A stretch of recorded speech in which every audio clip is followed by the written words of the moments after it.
Bagi orang dengan program atau kebiasaan hedonis, maka terkungkung dalam sebuah tempat itu artinya tidak merdeka. Artinya dia merasa terpenjara, maka belief sistemnya berontak.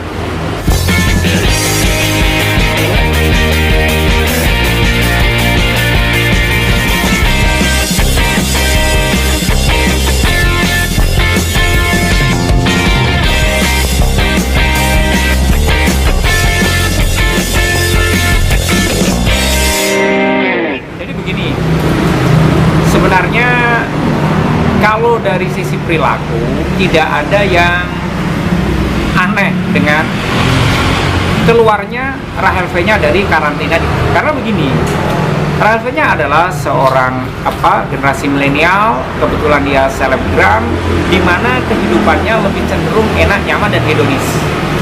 Bagi orang dengan program atau kebiasaan hedonis, maka terkungkung dalam sebuah tempat itu artinya tidak merdeka. Artinya dia merasa terpenjara, maka belief sistemnya berontak.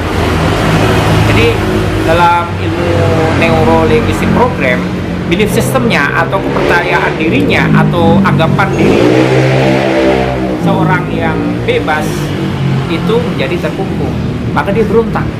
Nah, pemberontakan ini akan menjadi magnet. Nah, ini yang jarang diketahui banyak orang, bahwa pemberontakan, misi, impian itu akan menjadi magnet bagi timbulnya perilaku diri sendiri maupun perilaku orang sekitar yang mengenal dia. Sebenarnya wajar kalau Rahel V-nya tidak betah di karantina 8 hari. Jangankan dia yang selebgram dan hedonis, kita aja sebenarnya kalau bisa tidak di karantina.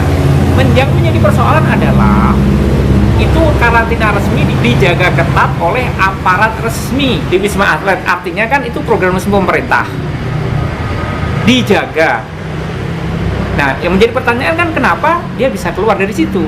Artinya ada salah satu dari pihak penjaga yang membantu si Rahel V-nya.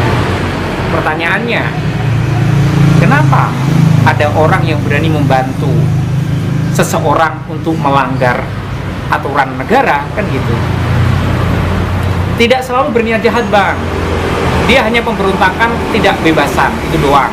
Kemudian orang yang membantu itu bisa karena kasihan, bisa karena merasa simpati, bisa karena terhanyut oleh rayuan. Itu otak mamalia.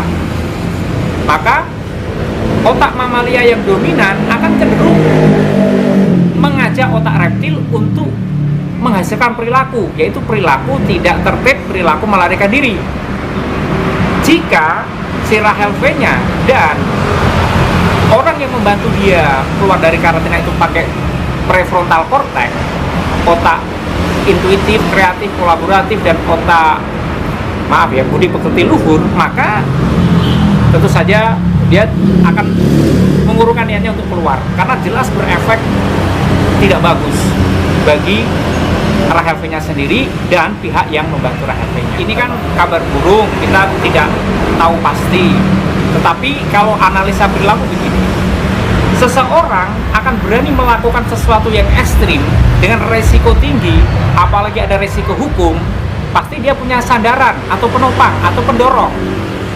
Tidak mungkin tanpa dorongan. Ini kesimpulannya di situ, Bang. Apakah betul yang mendorong adalah seorang TNI atau anggota TNI? Kembali lagi begini, Bang. Kita berpikir secara seimbang dan nalar yang waras, ya. Untuk bisa melawan ketetapan hukum dan kegiatan resmi negara, memang orang yang punya kapasitas untuk itu, Bang. Nah, yang menjaga Wisma Atlet sebagai tempat karantina nggak mungkin orang biasa, kan, Bang? Pasti ada pihak-pihak tertentu, karena resikonya juga sangat tinggi. Kenapa mereka bisa membantu? Sekali lagi, Bang, ketika yang dominan otak mamalia, maka untung ruginya dipikir secara pendek, lalu disambut baik oleh otak reptil. yaitu menghindar dari ketidaknyamanan. Tetapi ketika yang dominan adalah otak prefrontal cortex atau otak human yang berbasis pada kemaslahatan dan akhlak karimah atau budi luhur, maka dia akan cenderung otak mamalia, dia lebih dominan. Karena apa?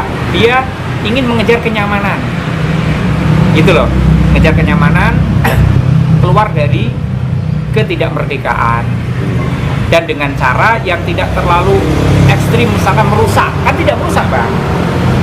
Keluarnya kan dengan bantuan seseorang yang berwibawa dan berkompeten. Jadi itu pakai otak mamalia. Bedanya kalau pakai otak reptil adalah ketika dia keluarnya dengan merusak, terus yang menghalangi dihajar. Maka publik menilai atau menduga bahwa yang bantu dia adalah dari kalangan TNI atau pejabat tinggi, karena kebetulan yang digunakan keluar adalah mobil dengan dalam tanda petik orang-orang seperti itu. Rata-rata pejabat di Indonesia itu memang masih cenderung dia pakai program pikiran atau belief system yang show off. Kalau gua menunjukkan kekuasaan gua, mungkin bisa mengatasi masalah, gitu, Bang. Jadi memang budaya di Indonesia ini tidak hanya pejabat, Bang. Hampir 80% orang Indonesia kalau menghadapi masalah, dia lebih dulu menunjukkan taringnya daripada perilaku positifnya atau solusinya. Itu. Gini, saya kan bukan orang ahli hukum ya, Bang. Saya tidak bisa memastikan. Saya hanya pengamat perilaku, maka begini analisanya. Jika para yang berwenang itu menggunakan otak human, otak manusia, maka cenderung akan menjadi tersangka, karena jelas dia cenderung akan mendapatkan hukuman karena sudah jadi tersangka, jelas yang dilanggar, kan begitu, Bang. Tetapi jika saat itu orang-orang yang berkuasa, yang punya kekuasaan untuk mengambil keputusan menggunakan otak mamalia untuk rugi koneksitas, maka bisa jadi tidak ditahan, bisa bebas dan diolor-olor itu kepastian hukumnya.